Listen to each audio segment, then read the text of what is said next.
must rise up, or we might as well just lie down and die. This was a word of the Lord spoken to the Waves of Revival body of believers. America is suffering under a vacuum of leadership. This is not just in government, but also in virtually every major center of influence, including the church.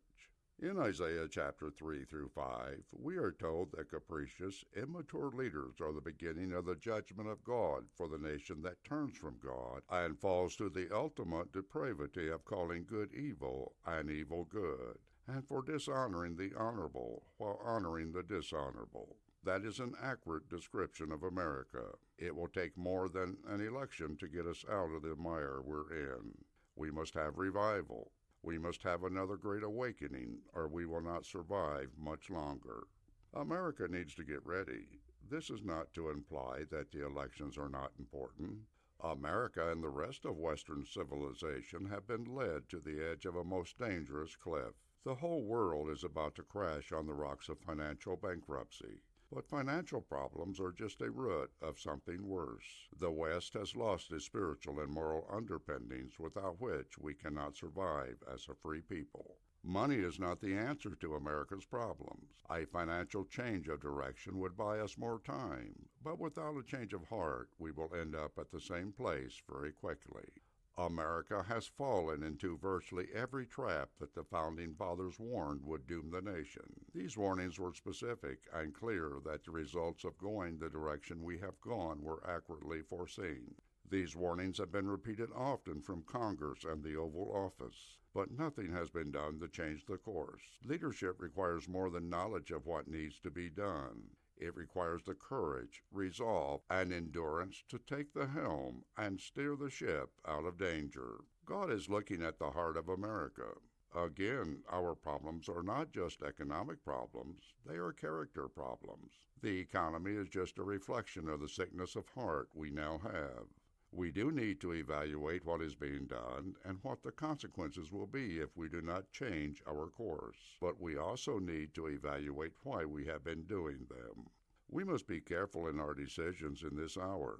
The whole world is entering the valley of decision. What is going to be our decision? If we follow the crowd, we may feel more secure for a time. But we also may be putting ourselves in far more jeopardy.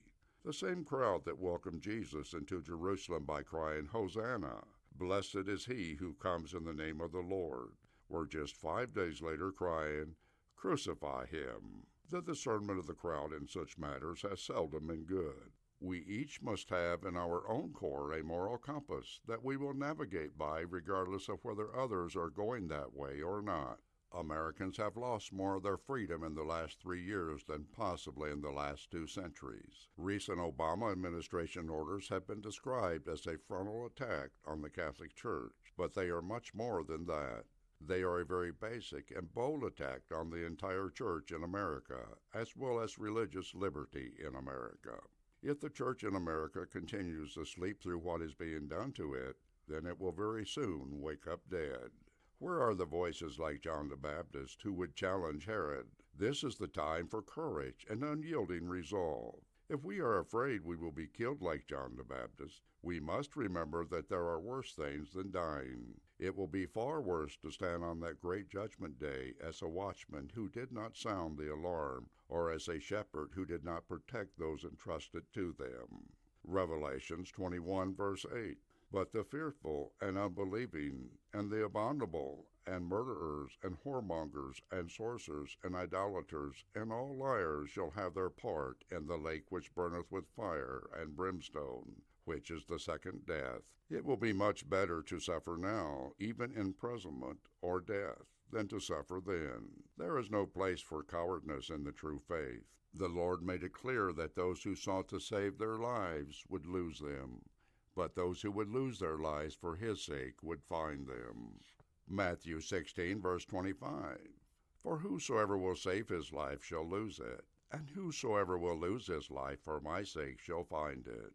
This is our time. This is our watch. Will we show the courage that is demanded of the true servants of the King?